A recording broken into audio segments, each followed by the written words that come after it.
was a hit and one of Bismillah Khan's compositions, दिल का खिलौना है टूट गया, turned out to be a nationwide chart buster।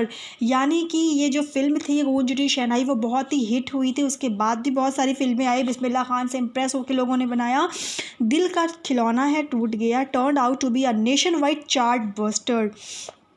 Despite his huge success in the celluloid world, Bismillah Khan's ventures in film music were limited to two: Vijay Bhatt's Goonj Uthi Shehnai and Vikram Srinivas' Kannada ventures Sanadhi Apanna। I just can't come to terms with the artificiality and glamour of the film world, he says with emphasis।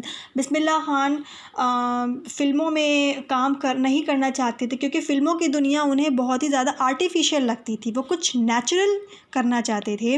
Afterwards and awards and recognition came thick and fast. उनकी life में awards की कोई कमी नहीं थी, awards पे awards उनको मिलते गए, पहचान पे पहचान उनको मिलती गई। Bismillah Khan became the first Indian to be invited to perform at the prestigious Lincoln Center Hall in the United States of America। He also took part in the World Exposition in Montreal, in the Cannes Art Festival, and in the Osaka Trade Fair। So well known did he become internationally that an auditorium in Tehran was named after him।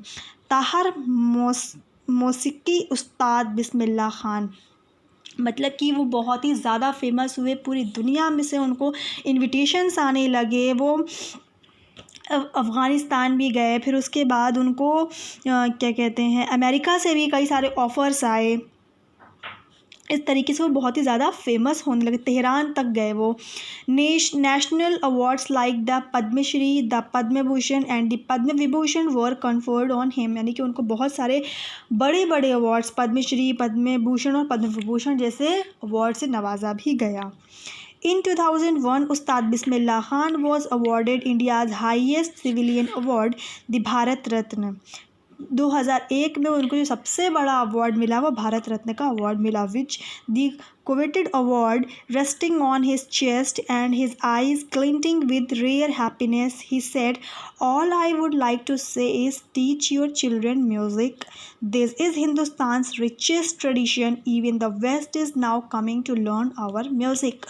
उन्होंने ये award पाते हुए जो line कही थी, उन्होंने कहा था कि हमें अपने बच्चों को म्यूज़िक सिखाना चाहिए क्योंकि जो हमारा भारत का जो म्यूज़िक है वो पूरे वर्ल्ड में बहुत फेमस है और बाहर से लोग इस म्यूज़िक को सुनने के लिए इंडिया आते हैं। In spite of having traveled all over the world, Khan Saab, as if he fondly called, is exceedingly fond of Benares and Dumrao, and they remain for him the most wonderful towns of the world। A student of his once wanted him to head a Shehnai school in the USA, and the student promised to recreate the atmosphere of Benares by replicating the temples there, but Khan Saab asked him if he would be able to transport river Ganga as well। अब क्या था, in spite of having traveled all over the world, यानी कि वो पूरी दुनिया में तो घूम चुके थे। खान साहब एज ही फॉन्डली कॉल्ड, उनको खान साहब कहा जाने लगा, exceedingly fond of Banaras and Dumraon, क्योंकि वो बनारस जैसी जगह को कभी भूलना ही नहीं चाहते थे और बनारस उनको बहुत ही वंडरफुल जगह लगती थी। दुमराव बिहार की जो जगह थी वो उनको बहुत ही वंडरफुल लगती थी। क्यों? क्योंकि उनका बचपन में ही बीता, उन्होंने जो सीखा है वो वहीं से ही सीखा था। A student of his once wanted him to head a Shehnai school in the USA। उनका एक जो स्टूडेंट था वो चाहता था कि उस्ताद बिस्मिल्लाह खान यूएस से आए, अमेरिका आए और वहाँ जाकर के शहनाई स्कूल खोलें।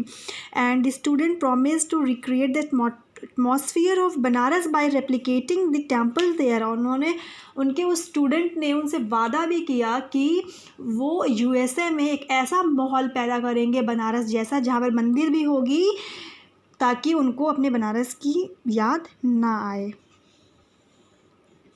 But Khan Sahab asked him if he would be able to transport river Ganga as well. लेकिन खान साहब ने बहुत ही उम्दा सवाल किया। वो सवाल ये था कि क्या वो रिवर गंगा को, यानी कि गंगा नदी को भी वहाँ ला सकते हैं। Later he is remembered to have said, "That is why whenever I am in a foreign country, I keep yearning to see Hindustan." इसीलिए मैं जब भी फॉरेन कंट्री में जाता हूँ तो मुझे हिंदुस्तान की हमेशा याद आती है। क्यों? While in Mumbai, I think of the only Banaras and the Holi Ganga. Mumbai में भी वो हमेशा और हमेशा बनारस के ही बारे में सोचते हैं और होली गंगा के बारे में सोचते हैं। And while in Banaras I miss the unique मठ ऑफ डुमराव। और जब वो बनारस में होते हैं तो डुमराव के मठ को बहुत ही ज़्यादा याद करते हैं, जहाँ से उन्होंने ये life is a perfect example of the rich cultural heritage of India. उनकी लाइफ जो थी पूरी तरीके से बहुत ही बेहतरीन एग्जाम्पल मानी जाती है। जो इंडिया में जो कल्चर को उन्होंने बरकरार रखा, one that effortlessly accepts that a devout Muslim like him can very naturally play the Shehnai every morning at the Kashi Vishwanath temple. एक मुस्लिम ख़ानदान से बिलोंग करने के बावजूद भी उन्होंने जो बरकरार रखा अपनी शहनाई से, वहाँ काशी विश्वनाथ जैसे बड़े मंदिरों में उनकी शहनाई की गूंज आज भी सुनाई पड़ती है। उस्ताद Bismillah Khan passed away on 21 August 2006 at the age of 90 after a prolonged illness। बहुत ही लंबे समय से बीमार रहने के चलते 21 अगस्त 2006 में उनका निधन हो गया। He was given a state funeral and the government of India declared one day of national mourning। और पूरे इंडिया में एक दिन का नेशनल मॉर्निंग यानी शोक मनाया गया था उनकी निधन पर। तो ये थे उस्ताद बिस्मिल्लाह खान और उनकी शहनाई का किस्सा।